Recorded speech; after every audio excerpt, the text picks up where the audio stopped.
બિલ્લીમોરા નગરપાલિકાના કરોડોના ખર્ચે સ્પોર્ટ કોમ્પ્લેક્સનું આગામી 8 જૂનના રોજ લોકાર્પણ કરાશે.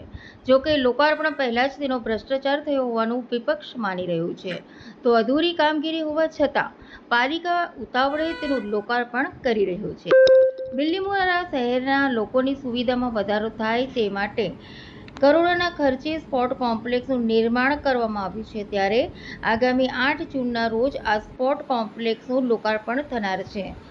આ સ્પોર્ટ કોમ્પ્લેક્સના લોકાર્પણ પહેલા જ વરસાદને લઈને સ્પોર્ટ્સ કોમ્પ્લેક્સની દિવાલમાં ભેજ જોવા મળી રહ્યું છે, જેનાથી સ્પોર્ટ કોમ્પ્લેક્સના નિર્માણમાં ભ્રષ્ટાચાર થયો હોવાનું વિપક્ષ આક્ષેપ કરી રહ્યું છે.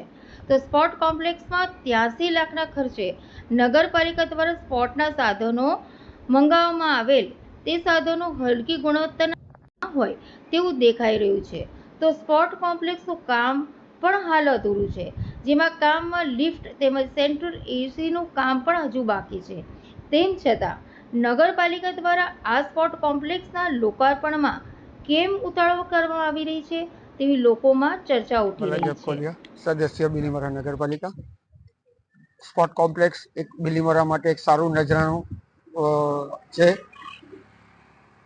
પરંતુ અમારી તકલીફ એટલી જ હતી કે આ બનાવતા એને 5 વર્ષ જેવા થઈ ગયા છે, અને 5 વર્ષ થયા પછી પણ અત્યારે જે પરિસ્થિતિ છે કે અમુક વખતે પહેલા વરસાદની અંદર જ આ સ્પોર્ટ કોમ્પ્લેક્સની અંદર ગરવાનું ચાલુ થયું, પાણી ભરાવાનું ચાલુ થયું અને દિવાલોમાં અત્યારે તિરાડ પડી ગઈ છે, જેથી અમે ચીફ ઓફિસર શ્રીને બી આ બાબતે મૌખિક જાણ કરી છે કે ભાઈ આની એક તપાસ થવી જોઈએ.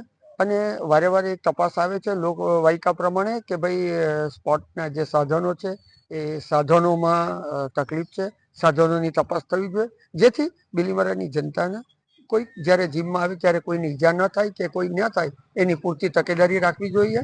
અને એક આ સારું નજરાણું છે, પરંતુ એક નલિયમથી આવી બધી ભૂલો એ વહીવટી તંત્ર માટે કેવી કે એમ કાળી ટીલી સમાન છે, તો એ બધું વ્યવસ્થિત કરીને બને એટલું ઝડપી ચાલુ કરી દેવી જોઈએ, જેથી બિલીમોરાની જનતા એનો લાભ લઈ શકે.